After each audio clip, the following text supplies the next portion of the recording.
말씀 상고할 때 성령께서 말씀을 전하는 자와 또 청종하는 모든 성도님들에게 기름 부음의 은혜를 주시어 말씀을 잘 깨닫고 이 말씀에 소망을 두고 순종하며 살아가는 자들이 되게 하시기를 원합니다.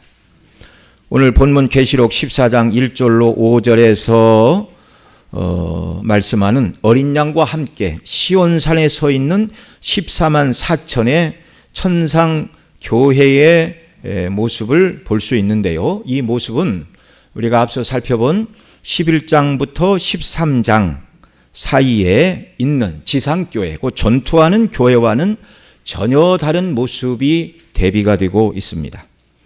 우리가 11장 뒷부분부터 살펴본 내용을 잠시 말씀을 드리면 어떤 내용들이었습니까? 먼저 계시록 11장 7절로 9절에서는 무저갱에서 올라온 짐승이 두 증인 곧 교회와 더불어 전쟁을 일으키고 그래서 저희를 죽이고 죽은 시체를 사흘 반 동안 장사도 못 치르게 하는 핍박받는 교회의 모습을 우리가 살펴보았습니다. 또 계시록 12장에서는 용 곧 하늘에서 쫓겨난 붉은 용 사탄 마귀가 여자 곧 교회를 핍박하여 여자가 광야로 도망치는 모습도 살펴보았습니다. 하늘에서 쫓겨난 사단 마귀와 지상교회는 영적인 전쟁 상태에 있다는 것입니다. 그리고 13장에 가면 그 전쟁을 마귀가 어떻게 일으키는가 더 구체적으로 말하죠. 용이 바다 모래 위에 서서 바다에서 그리고 땅에서 두 짐승을 불러내었습니다. 세상의 상징인 바다에서 불러낸 짐승 곧 세상 권세를 가진 자들을 동원하여 42달 동안, 이 기간은 초림부터 재림 사이 교회사 기간이라고 말씀을 드렸는데요. 이 42달 동안 어디서나 또는 언제라도 이 세상 권력을 가진 바다에서 나온 짐승을 동원하여 사단 마귀가 교회를 핍박하고 성도들과 싸워 이기는 모습. 그래서 짐승에게 경배하지 않는 성도들은 사로잡을 자는 사로잡고 칼로 죽일 자는 죽이기도 한다. 이미 다 살펴보았습니다. 그리고 지난 앞 시간에 살펴본 대로 땅에서 불러낸 짐승, 어린 양 예수님을 흉내내는 두 뿔을 가지고 있으나 그 말하는 것이 예수님처럼 말하는 것이 아니라 용처럼 말하는 것, 사단 마귀처럼 포악한 말을 하고 거짓말을 하는 것을 통하여 이 짐승은 용과 또 용이 권세를 준 첫 번째 짐승을 위하여 섬기는 자라는 것을 드러내 주었습니다. 그 모습이 두 가지라고 말씀을 드렸는데요. 첫째는 교회 안에서 하나님의 말씀을 대적하는 자들이 일어났습니다. 거짓 선지자의 모습으로. 그래서 이들은 성경이 하나님의 말씀이 아니다, 성경이 틀린 부분도 있다, 이렇게 해서 성도들의 믿음을 떨어뜨리고자 하는 자들 뿐만 아니라 예수님 이외에 다른 구원의 길이 있다라고 교회에서 말하는 사람들이 있어요. 신학자라 말하고 성직자라 말하는 사람들. 뭐 미안한 얘기지만 그들 모두는 다 거짓 선지자들입니다.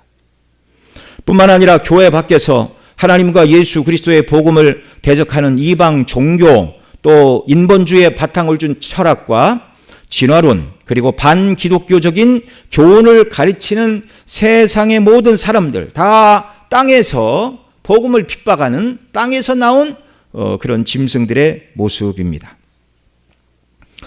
믿는 자들이 이 짐승에게 경배하지 않을 때 엄청난 핍박을 가하죠. 경배하지 않는 자들을 죽이고 또 믿지 않는 세상 모든 사람들의 오른손과 이마에 짐승의 표인 666을 받게 하므로 짐승의 마음을 가지고 세상 중심으로 살게 하는 것이죠. 이 표를 받지 않는 성도들에게는 매매를 하지 못하게 하는 일, 곧 경제적인 고통과 궁핍에 처하게 한다는 걸 우리가 지난주까지 살펴보았습니다. 지나간 내용들을 잠시 언급을 하는 것은 이런 말씀을 들을 때 겁이 나죠. 정말 사단 마귀가 바다에서 나온 짐승과 땅에서 올라온 짐승을 통하여 그렇게 성도들을 핍박하고 우상을 숭배하게 하고 믿음을 지키는 것을 방해하고 짐승의 표를 받지 아니하면 매매도 못하게 하고 오늘날도 예수님을 믿는다는 그 이유 때문에 순교를 당하는 사람들이 지구촌 곳곳에 많이 있습니다. 이런 현실을 생각할 때, 정말 과연 내가 끝까지 믿음을 지키고 하나님 나라에 들어갈 수 있을까? 또는 이 사단 마귀가 우리를 핍박하고 시련하는 이 고통을 견뎌낼 수 있을까라는 인간적인 연약한 마음과 염려가 성도들 마음에 들어온다라는 것입니다.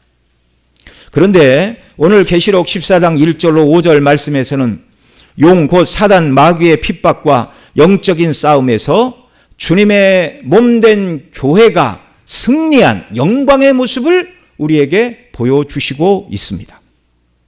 주께서 요한 사도로 하여금 11장에서 13장까지 고난받는 지상교회의 모습을 보이신 후에 성도들이 당하게 될 그 고난과 핍박으로 인하여 성도들이 낙심하거나 낭망하지 않게 하시려고 궁극적인 교회의 승리의 영광의 모습을 오늘 본문에서 보여주시고 있다라는 말씀입니다. 이 말씀을 우리가 잘 살펴보면 사단 마귀의 그런 핍박과 시련 때문에 절대 우리가 예수님을 믿는 믿음을 포기하거나 바른 신앙에서 벗어나지 않게 된다는 위로를 주시는 말씀이에요. 자, 이런 모습들을 바라보고 들을 귀 있는 자들은 듣고 또 지혜와 총명이 있는 자들은 비록 교회가 세상에서는 42달, 날수로는 1260일, 햇수로는 3년 반 동안 핍박과 환난을 당하나 그러나 궁극적으로 교회의 모든 백성들을 주님이 붙들고 승리하게 하심으로 결국은 오늘 본문이 말하는 시온산, 그 새하늘과 새 땅에서 영원한 영생을 누리게 하신다는 것을 성도들로 하여금 깨닫게 하시고 그 궁극적인 승리는 바로 나의 것임을, 저와 여러분 모두가 승리하게 될 것임을 알고 위로를 받으며 하루하루 주의 뜻을 따라서 살아가는 자들이 되라고 오늘 본문을 통하여 위로의 말씀을 주고 계십니다. 그러면 먼저 어린 양과 함께 14만 4천이 서 있는 이 시온산의 광경은 무엇을 말하는 것인가? 오늘 본문 1절 같이 함께 읽습니다. 시작. 또 내가 보니 어린 양이 시온산에 섰고 그와 함께 14만 4천이 서 있는데 그들의 이마에는 어린 양의 이름과 그 아버지의 이름을 쓴 것이 있더라. 아멘. 예. 어린 양이 시온산에 섰고 이렇게 말하고 있어요. 여기 어린 양은 누구인가요? 시온산에 서 계신 어린 양은 여러 번 앞에서 나왔듯이 최후에 승리하신 우리 구주 예수 그리스도를 여기 어린 양이다 이렇게 말하고 있습니다. 종국적인 모든 세상의 악한 자들을 심판하시고 승리하실 분은 어린 양 되신 예수 그리스도이십니다. 이걸 시편 2편에 이미 말씀해 주셨어요. 1절로 6절 한 절씩 읽겠습니다. 어찌하여 이방 나라들이 분노하며 민족들이 헛된 일을 꾸미는가?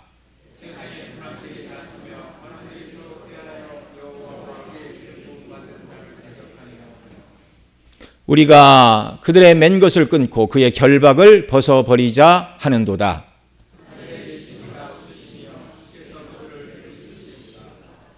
그때 분을 바라며 진노하사 그들을 놀라게 하여 이르시기를 내가 나의 왕을 내 거룩한 산 시온에 세웠다 하시리로다. 아멘. 여기 시편 2편 메시아 시편이죠. 여기 말씀만한 바와 같이 여호와 하나님과 그 기름 부음을 받은 자, 기름 부음을 받았다. 메시아란 말이죠. 곧 예수 그리스도를 대적하는 세상의 모든 군왕과 관원들을 상징하는 적그리스도들, 그리고 그리스도의 복음을 대적하는 거짓 선자들에게 진노하시고 분노하시고 심판하시는 마지막 장소가 바로 거룩한 시온산, 내가 나의 왕을 내 거룩한 산 시온에 세웠다. 바로 이 시온산에서 악한 자들을 심판하실 것이다. 이렇게 말씀하고 있습니다. 이 어린 양이 누구인가? 앞서 계시록 5장 6절 7절 이미 우리가 살펴본 말씀인데 이렇게 말합니다. 같이 읽죠. 내가 또 보니 보좌와 내 생물과 장로들 사이에 한 어린 양이 서 있는데 일찍이 죽임을 당한 것 같더라. 그에게 7 뿔과 7 눈이 있으니 이 눈들은 온 땅에 보내심을 받은 하나님의 7 영이더라. 그 어린 양이 나와서 보좌에 앉으신 이의 오른손에서 두루마리를 취하시니라. 아멘. 일찍 죽임을 당하심으로 당신의 피로 그 백성들을 죄와 사망과 사단의 권세 아래서 사아내신 어린 양 예수 그리스도, 바로 우리 구주가 지금 시온산에 서 계시다, 그런 말입니다. 두 번째로 어린 양께서 서 계신 이 시온산은 이 땅의 시온산이 아니라 하늘의 시온산, 곧 새 예루살렘을 말하는 것입니다. 요한이 계시록을 기록하던 주 90년대 후반에는요, 더 이상 예루살렘이라는 도시, 그리고 그 도시에 건축된 성전도 또 왕궁도 존재하지 않던 시대였습니다. 왜냐하면 주 70년 로마의 티토 장군이 예루살렘으로 진격하여 성전을 무너뜨렸을 뿐만 아니라 저항하던 유대인들을 다 죽였고 예루살렘을 황폐화시켜버리고 말았습니다. 이 시온산은 승리하신 예수님과 성도들이 함께 서 있는 하늘에 있는 시온산이라는 걸 우리가 기억을 해야 됩니다. 자, 이것을 히브리 12장 22절로 24절에서 이렇게 말합니다. 함께 읽죠. 그러나 너희가 이른 곳은 시온산과 살아계신 하나님의 도성인 하늘의 예루살렘과 천만 천사와 하늘에 기록된 장자들의 모임과 교회와 만민의 심판자이신 하나님과 및 온전하게 된 의인의 영들과 새 언약의 중보자이신 예수와 및 아벨의 피보다 더 나은 것을 말하는 뿌린 피니라. 아멘. 여기 구원받은 성도들의 영적인 자리가 이 땅에 있는 시온산이 아니라 살아계신 하나님의 도성인 예루살렘이라. 예. 그래서 너희가 이룬 곳은 시온산이라 말하지만 이 시온산은 이스라엘 땅에 있는 지리적인 그 산이 아니고 살아계신 하나님의 도성인 하나님의 하늘의 예루살렘, 거기는 천만 천사가 있고 또 하나님이 계시고 이미 구원받은 온전하게 된 의인의 영들이 있다, 이렇게 말해요. 아직 예수님이 재림하시기 전이라 부활의 몸을 입지 못한 성도들이 영혼의 상태로 거하고 있는 그곳, 바로 하늘에 있는 시온산을 말하는 것입니다. 예수님 재림하시는 그날에 하늘에 거하는 의인의 영들이 부활의 몸을 입고 또 주께서 우리의 몸도, 지상에 있는 우리의 몸도 부활의 몸으로 바꿔주시고 어린 양이신 주님과 함께 시온산에 서게 될 것을 지금 성령께서는 하늘을 열어 요한 사도에게 보게 하시고 바로 이 하나님께서 보이신 이 환상을 여기 기록하게 하신 것입니다. 그러니까 오늘 요한계시록 14장 1절에 등장하는 이 시온산은 예수 그리스도께서 재림하심으로 모든 원수들을 심판하시고 또한 택한 백성을 완전하게 구원하사 영광의 나라로 다 불러 모으신 마지막 영광의 상태를 저와 여러분에게 보여주시고 있는 거예요. 셋째로 이 시온산에 오늘 본문에서 어린 양께서 시온산에 섰고 그와 함께 14만 4천이 서 있다고 말씀을 하고 있는데요. 예. 여기 시온산에서 왜 어린 양께서 서 계신다고 말씀을 하고 있습니까? 우리가 예배 시간마다 사도신경으로 신앙을 고백하는 것처럼 부활하시고 승천하신 예수 그리스도는 지금 전능하신 하나님 우편에 어떻게 하고 계신다고요? 앉아 계신다고요. 이렇게 고백함 같이 예수 그리스도께서는 하나님 보좌 우편에 있는 예수님의 보좌, 통치의 보좌에 앉아 계십니다. 앉아 계신다는 말은 아무런 할 일이 없어서 의자에 앉아서 쉬고 있다, 그런 말이 아니라 이 왕의 보좌는 통치의 보좌예요. 통치의 보좌. 신하들은 서서 일을 하지만 왕은 앉아서 일을 합니다. 보좌에 앉아서 통치하시는 주님이 이번에는 특별한 일을 위하여 일어나셨다는 것을 보여주는 거예요. 사도행전 7장에 보면 스데반이 순교할 때의 모습을 이렇게 말합니다. 55절로 56절에서 스데반이 성령 충만하여 하늘을 우러러 주목하여 하나님의 영광과 및 예수께서 하나님 우편에 서신 것을 보고 말하되 보라, 하늘이 열리고 인자가 하나님 우편에 서신 것을 보노라 한대.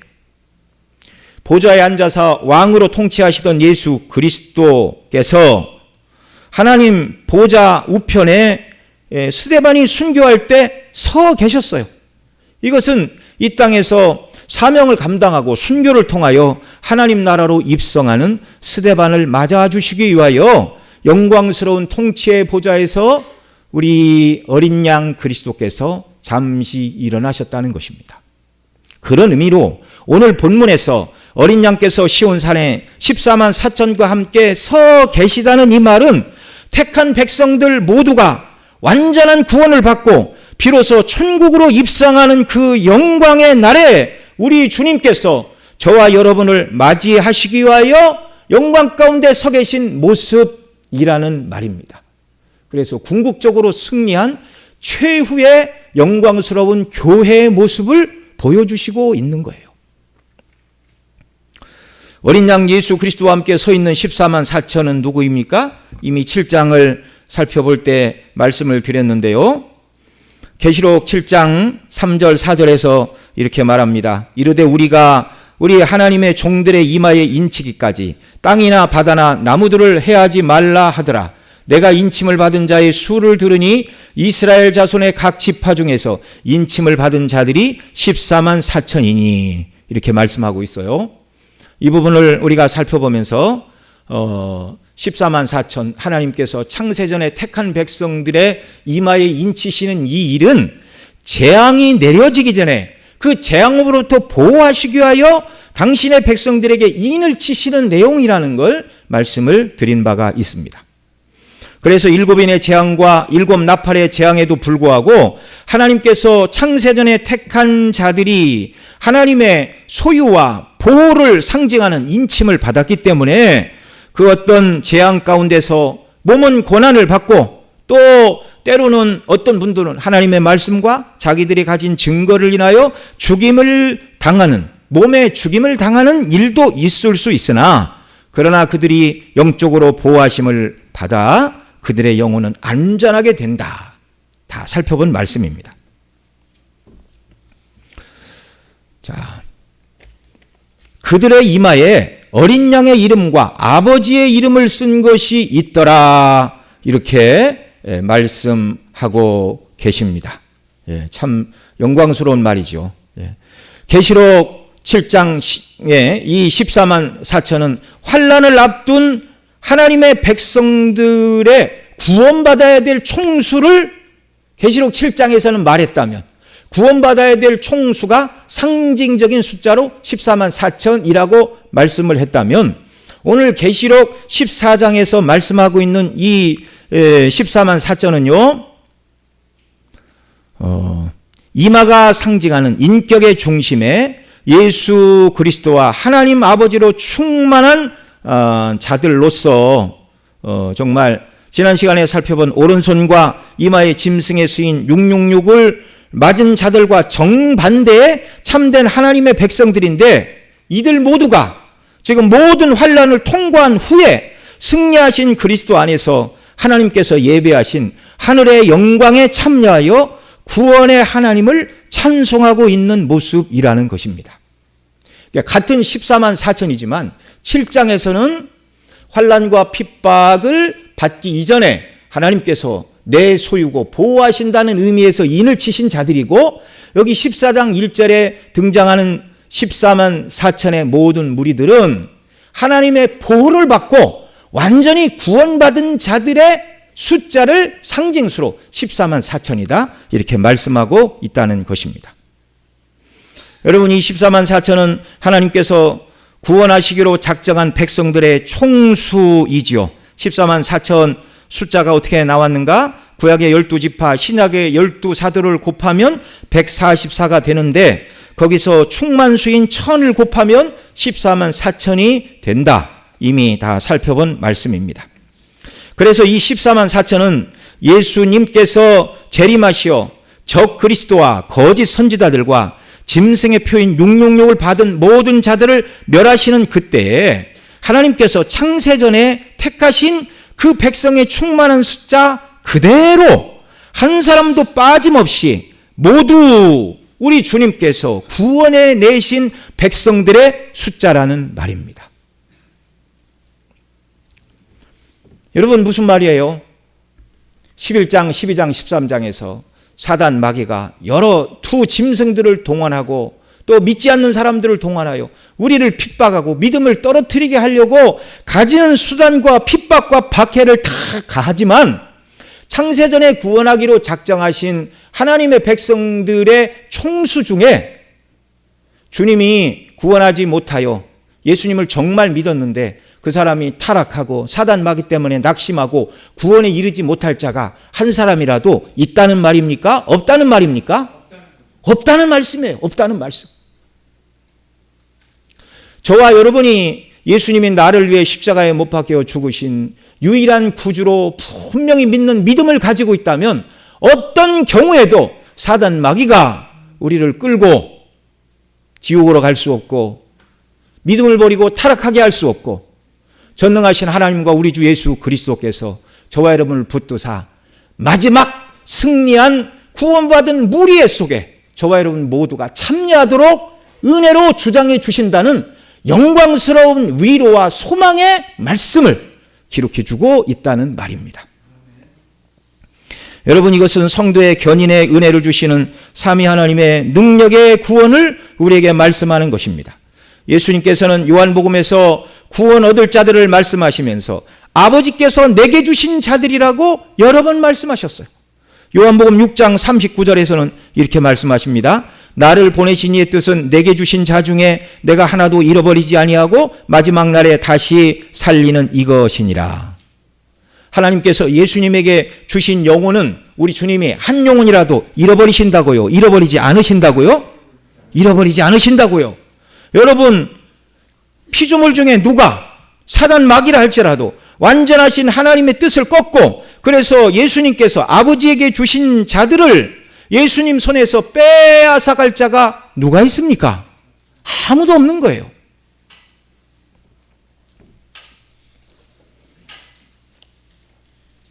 요한복음 10장 28절로 29절에서 예수님은 이렇게 말씀하셨습니다.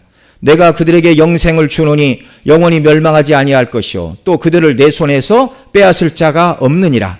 그들을 주신 내 아버지는 만물보다 크심에 아무도 아버지의 손에서 빼앗을 수 없느니라.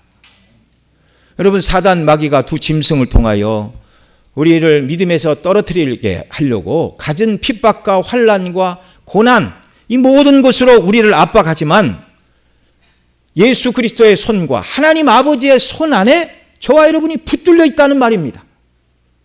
견인의 은혜를 성령님을 통하여 우리 주님이 우리에게 주시는 거예요.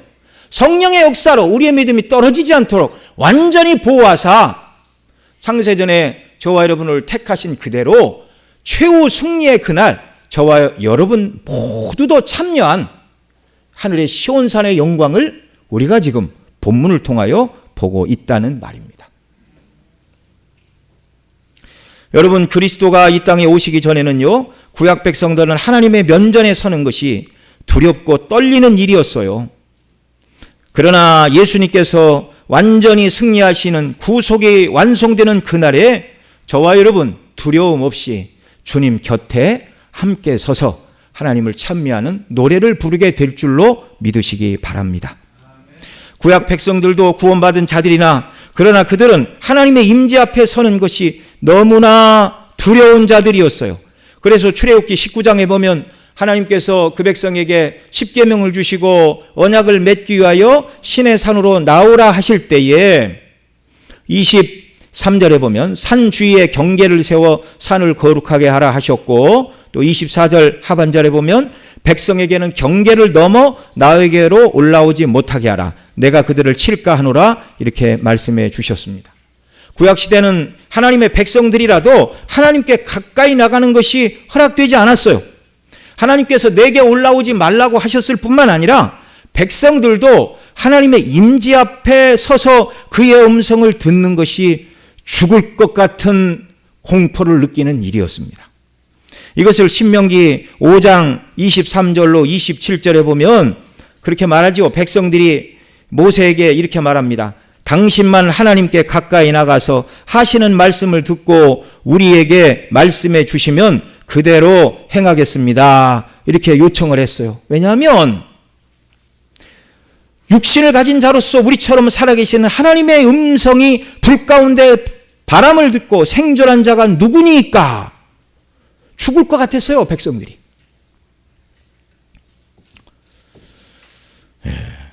그래서 히브리서 12장 18절로 21절은 시내산에서 백성들이 정말 가졌던 그 두려움과 공포를 다시 이렇게 말합니다. 여기 18절로 21절 한 절씩 읽겠습니다. 너희는 만질 수 있고 불이 붙는 산과 침침함과 흑암과 폭풍과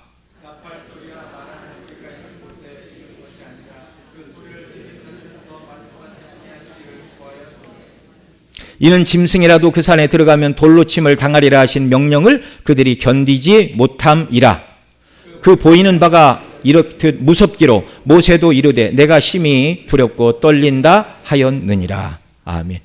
구약의 백성들은 하나님 앞에 나가서 그 음성을 듣는 것이 너무나 두렵고 떨리는 일이었어요. 그런데 신약의 백성들을 향하여 너희가 이른 곳은 이런 곳이 아니라고 말씀하고 있습니다. 이런 곳이 아니고 영광스러운 곳이다. 두려움 없이 하나님 앞에 서게 되었습니다. 왜 그렇습니까? 그리스도의 대속의 십자가로 저와 여러분의 모든 죄값이 다 치루어졌기 때문에 달라진 것입니다.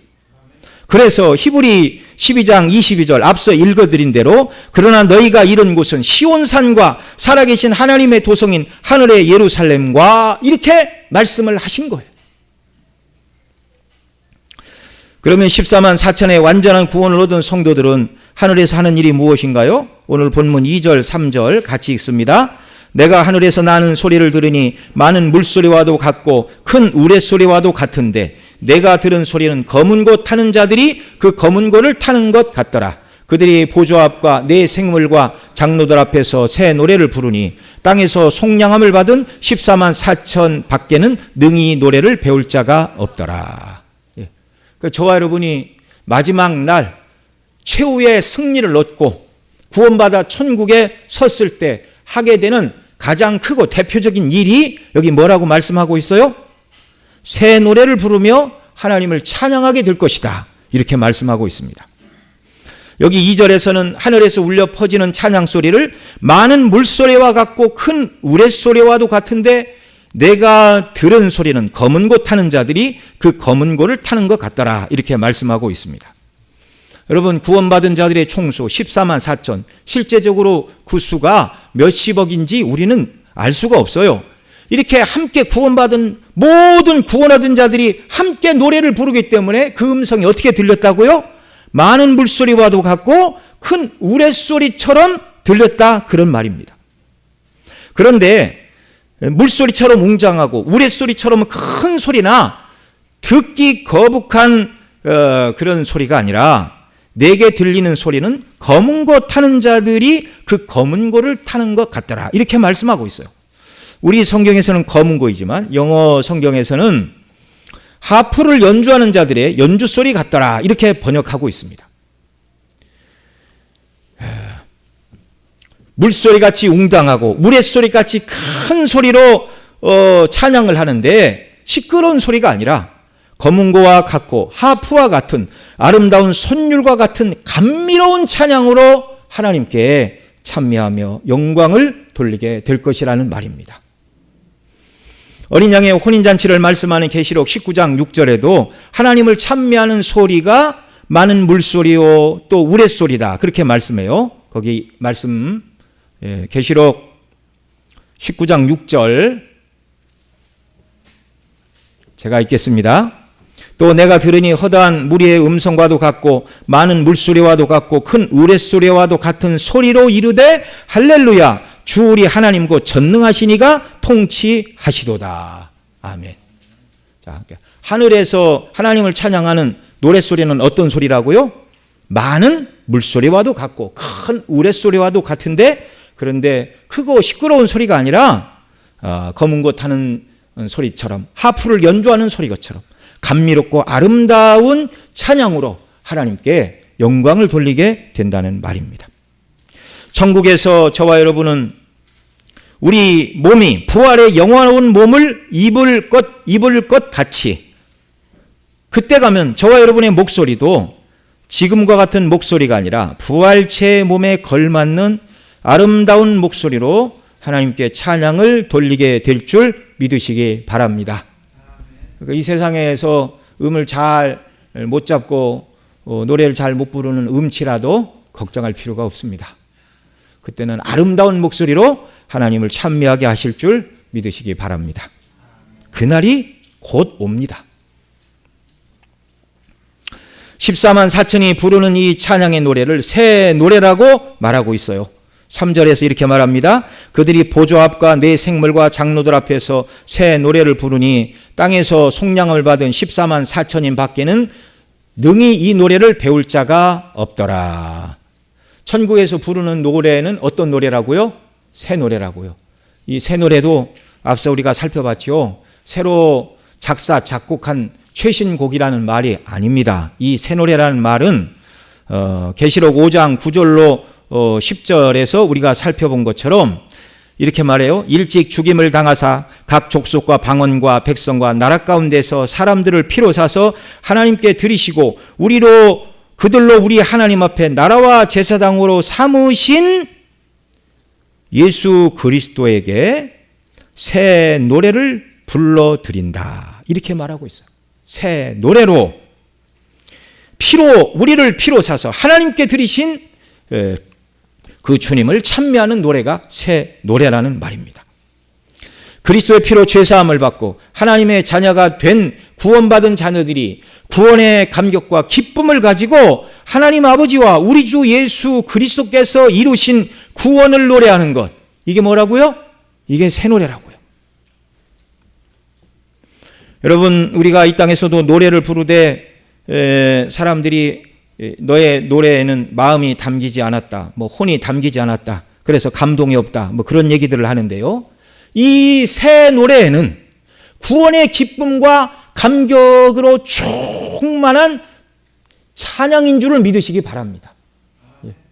여러분, 완전히 예수님이 입으신 부활의 몸을 우리가 입고 또 몸의 완전한 구속함을 받아 죄의 욕구를 하나도 느끼지 않고 예수님을 닮아 성화된 자들이 하늘에서 구원의 기쁨과 감격으로 부르는 그 찬미와 찬양, 얼마나 거기에 구원의 기쁨과 감격이 녹아 있겠습니까?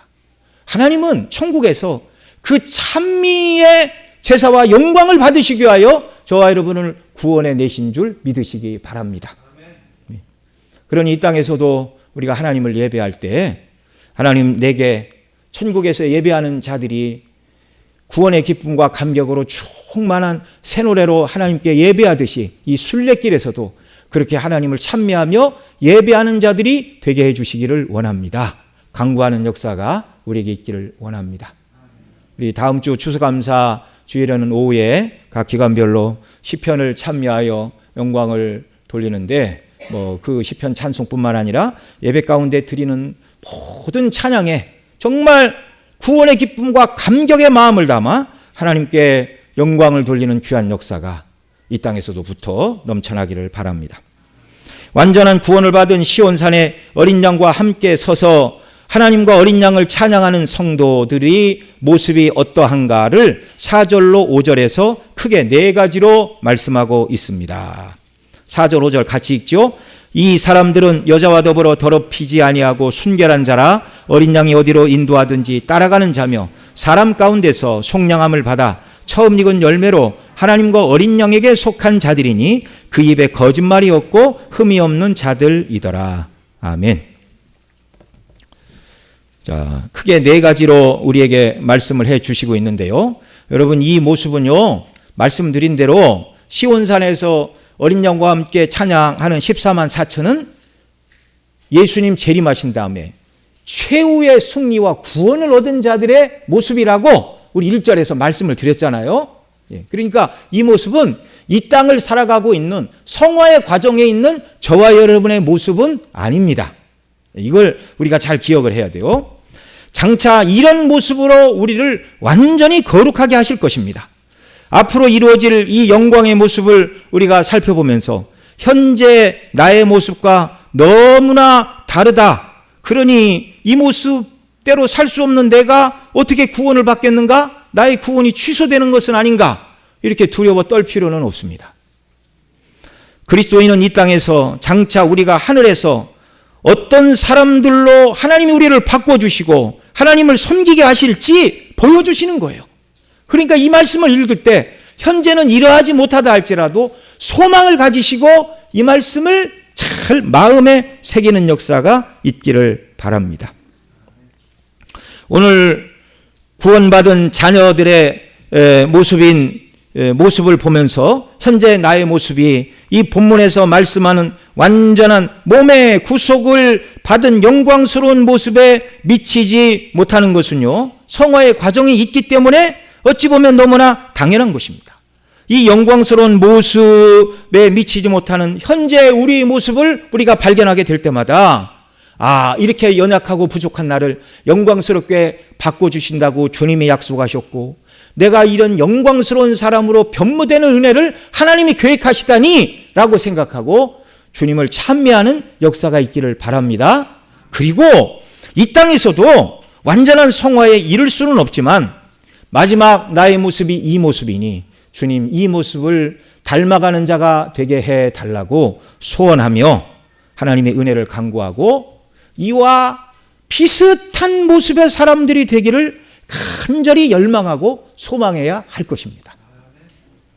자, 그러면 첫째로 4가지로 말하고 있는데요. 여자와 더불어 더럽히지 아니하고 순결한 자들이다 이렇게 말씀하고 있어요.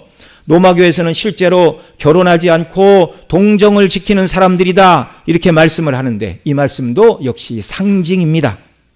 여러분 하나님 앞에서는 결혼하지 않는 것이 더 거룩하고 아름다운 것이 아니에요. 홀로 살 수 있지요, 그리스도인들이. 그러나 사도 바울은 그것은 혼자 사는 것은 은사를 받은 자라야 한다고 가르쳐 주셨습니다. 결혼은 하나님이 주신 가장 귀하고 아름다운 인간에 주신 첫 번째 제도예요.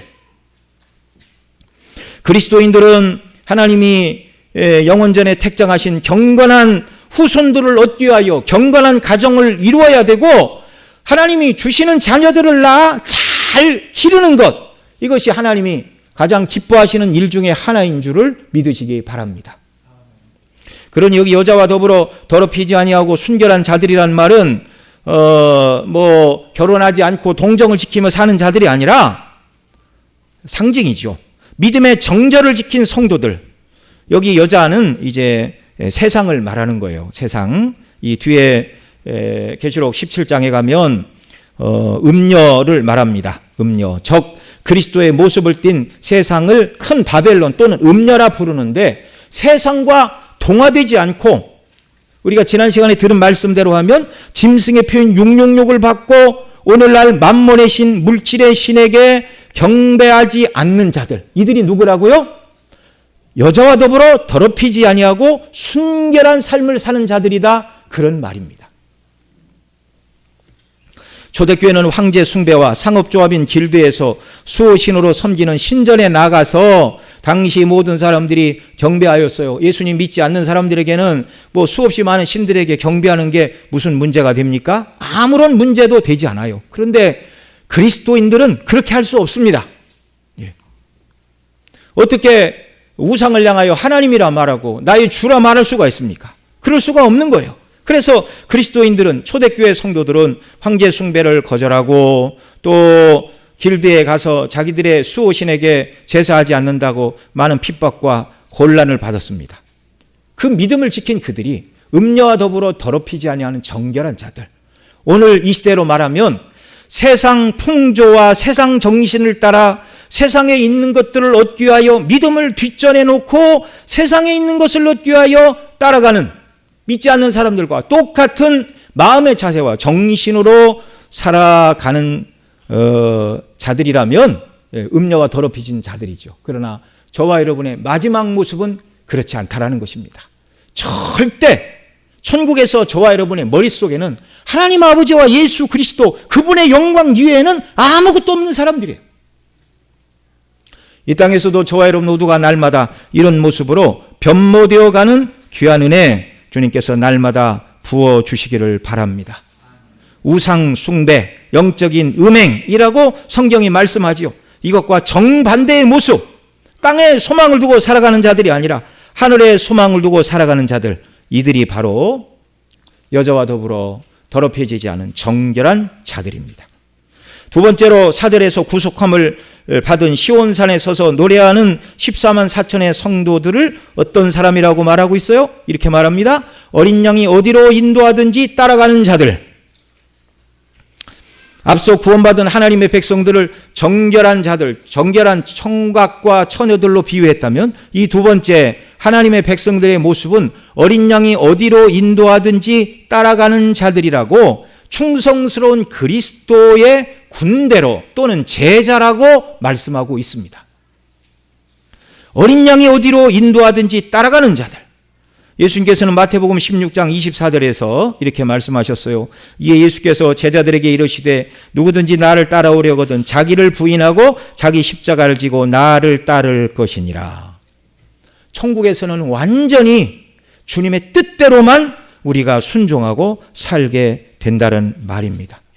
그러니 이 땅을 살아가는 동안도 내 자신을 부인하고 내 십자가를 지고 예수님을 따라가는 귀한 역사가 우리에게 있기를 바랍니다. 요한복음 10장에서 주님은 양은 목자의 음성을 안다. 양들은 목자의 음성을 아는 거로 내가 부르면 나를 따라온다. 그렇게 말씀하여 주셨는데 우리의 이 땅에서의 모든 순례의 삶이 주님이 명하시는 삶, 성경이 가르치는 그 삶을 살아가기에 우리 마음을 다하는 귀한 역사가 있기를 바랍니다. 세 번째로 구원받아 시온산에 서 있는 어린 양과 함께 서서 노래하는 자들을 어떤 사람이라고 말해요? 4절 하반절에 이렇게 말합니다. 사람 가운데서 속량함을 받아 처음 익은 열매로 하나님과 어린 양께 속한 자들. 속량함을 받아 처음 익은 열매로, 예수님의 피로 구원을 받아 처음 익은 열매로 하나님께 속한 자들이다. 이렇게 말씀하고 있어요. 여러분, 성경에서 첫 열매를 가장 먼저 언급하신 것은 출애굽기 23장 19절입니다. 이렇게 말씀해요. 내 토지에서 처음 거둔 열매의 가장 좋은 것을 가져다가 너의 하나님 여호와의 전에 드릴지니라. 첫 열매는 하나님의 것이라는 거예요. 하나님의 것. 야고보서 1장 18절에서 이렇게 말합니다. 그가 피조물 중에 우리로 한 첫 열매가 되게 하시려고 자기의 뜻을 따라 진리의 말씀으로 우리를 낳으셨느니라. 야고보 사도가 말해요. 우리를 피조물 중에 첫 열매가 되게 하시려고. 첫 열매는 누구 거라고요? 하나님의 것이라고요. 저와 여러분을 하나님의 것으로 삼으시려고 예수님이 그 피를 흘려 우리를 구원해 내셨다라는 말입니다. 그러니까 첫 열매는 단 하나의 열매를 말하는 게 아니라 예수님이도 구원받아 하나님의 소유가 된 모든 자들을 일컬어 뭐라고 말한다고요? 첫 열매로 표현한다고요. 첫 열매로. 고린도전서 6장 19절 하반절로 20절에서 이렇게 말해요. 너희는 너희 자신의 것이 아니라 값으로 산 것이 되었으니 그런즉 너희 몸으로 하나님께 영광을 돌리라. 저와 여러분은 내 것이 아니라 하나님의 것입니다. 아주 오래전 저 어렸을 때 내 인생은 나의 것이라는 노래를 듣고 저는 자랐습니다. 믿지 않는 사람들은 그렇게 오해하겠죠. 내 인생은 나의 것, 그냥 나에게 맡겨달라고 그러는데 맡겨주면 바르게 살아갑니까? 부모의 지도가 없으면 바르게 살아갈 수가 없고 특별히 하나님의 말씀으로 우리가 교훈을 받지 않으면 세상에서 길을 잃어버리는 거예요. 저와 여러분은 주님이 당신의 피로 사내신 우리는 누구 거라고요? 하나님의 것, 주님의 것입니다. 주님의 것입니다. 첫 열매입니다. 하나님의 것이에요. 우리가 그래서 주님을 섬기고 주의 뜻대로 살아갈 때 인생이 진정한 행복과 참된 만족을 누리게 되는 줄 믿으시기 바랍니다. 여러분, 나의 즐거움과 만족과 내가 원하는 것을 다 행하고 다 이루었다고 해서 인생이 만족한 게 아니에요. 세상 것은요, 바닷물을 마시는 것처럼 세상의 즐거움과 이런 쾌락들은 추구하면 추구할수록 바닷물을 먹는 것처럼 더 갈증을 느끼게 되어 있습니다. 하나님이 그리스도의 피로 사내신 저와 여러분은 하나님의 것이니 그런즉 너희 몸으로 하나님께 영광을 돌리라는 말씀처럼 하나님의 영광을 위하여 그 뜻대로 살아갈 때만이 참된 만족과 기쁨과 평안함을 누리게 되는 줄을 믿으시기 바랍니다. 네 번째로 구원받아 시온산에 어린 양과 함께 서 있는 마지막 저와 여러분의 모습을 5절에서는 뭐라고 그래요? 그 입에 거짓말이 없고 흠이 없는 자들이다. 여러분, 그 입에 거짓말이 없다는 것은요, 거짓의 아비인 사단 마귀와 영 딴판의 존재라는 말입니다. 예수님은 요한복음 8장 44절에서 이렇게 말씀하셨어요. 너희는 너희 아비 마귀에게서 났으니 너희 아비의 욕심을 너희도 행하고자 하느니라. 그는 처음부터 살인한 자요, 진리가 그 속에 없으므로 진리에 서지 못하고 거짓을 말할 때마다 제 것으로 말하나니 이는 그가 거짓말쟁이요 거짓의 아비가 되었음이니라. 사단 마귀의 자녀들은 그 아비를 닮아서 거짓말을 하고 욕심을 따라 살인을 일삼는 666의 인을 맞은 자들로 살아가는 자들이라 그 말입니다. 뭐 여기 살인하는 자들이다 이 말이 실제로 사람을 죽였다는 말이 아니라 우리 예수님 뭐라고 그랬어요? 형제를 미워하고 노하고 욕하는 것도 다 살인이라고 말씀해 주셨어요. 그러나 저와 여러분은 하나님과 어린 양에게 속한 자들이니 그 입에는 거짓말이 없는 자들이라고 말씀하십니다. 이 땅에서 저와 여러분 혹시 거짓말 한마디를 하면 불이익을 덜 당하고 또 물질의 손해를 덜 보지 않을까? 여러분 두려워 떨고 염려하며 정말 거짓말에 또는 거짓에 빠지지 않는 저와 여러분 되시기를 바랍니다. 거짓말 안 해도 하나님이 지키시고 보존하시는 줄을 믿으시기 바랍니다. 주님께 속한 자는 다시 오실 주님을 기다리며 진리이신 예수님을 따라서 진리를 붙들고 행하고 진리를 말하는 자들, 하늘에서는 완전히 그런 사람이에요. 그러니 이 땅에서도 우리가 이런 사람으로 날마다 변모되기를 소원하고 경건을 연습하는 자들이 되어야 한다는 말입니다. 또한 하나님의 백성들은 입에 거짓이 없을 뿐만 아니라 흠이 없는 자들이라 말하고 있어요. 하나님께서 그리스도 안에서 저와 여러분을 구원하신 궁극적인 목적이 거룩하고 흠이 없는 자들을 만드시기 위함인 줄을 또한 믿으시기 바랍니다. 에베소서 1장 4절에서 이렇게 말해요. 3절부터 읽으면 찬송하리로다 하나님 곧 우리 주 예수 그리스도의 아버지께서 그리스도 안에서 하늘에 속한 모든 신령한 복을 우리에게 주시되 곧 창세전에 그리스도 안에서 우리를 택하사 우리로 사랑 안에서 그 앞에 어떤 사람? 거룩하고 흠이 없게 하시려고. 점도 티나 주름 잡힌 것이 하나도 없는 완전한 구원의 모습, 거룩하고 흠이 없는 모습, 이 모습이 언제 이루어진다고요? 주 앞에 섰을 때, 예수님 재림의 날에. 참 지금 우리가 얼마나 흠이 많아요. 그런데 마지막 구원의 모습은 하나님 앞에 점도 없고 흠도 없는 사람, 마귀와 전혀 딴판인 거짓이 하나도 없는 사람, 세상 것을 사랑하지 않은 사람, 구원받은 하나님의 첫 열매로서 하나님의 뜻대로만 순종하며 살아가는 완전한 구원의 모습, 하나님이 이루실 궁극적인 저와 여러분의 마지막 구원의 모습인 것을 믿으시기 바랍니다. 정말 별 볼 일 없는 어리들을 이런 사람 만드시고 그렇게 만드셔야 거룩하신 하나님과 면전에 섰을 때 두려움 없이 주와 교통하고 하나님을 예배하는 하나님의 영광에 참여하는 복을 누리게 될 거 아니에요? 그런 은혜를 주시려고 우리를 이런 사람 만드시겠다 말씀하고 계십니다. 오늘 말씀을 통하여 주시는 교훈이 무엇입니까? 주님의 은혜와 능력으로 택한 백성 한 사람 한 사람 모두는 아무도 빠짐없이 주께서 재림의 날 모두 완전한 구원을 얻도록 구원하신다는 사실을 믿으시고 확신하시기 바랍니다. 내가 예수님을 구주로 믿는다면 한 사람도 예외가 없어요. 완전한 구원에 참여하게 하실 주님의 영광을 참여하시기 바랍니다.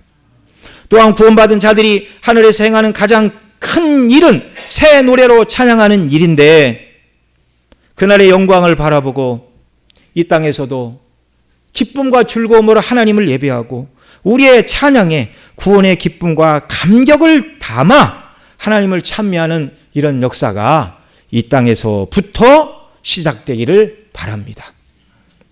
마음을 다한 예배를 하나님이 원하시는 거예요.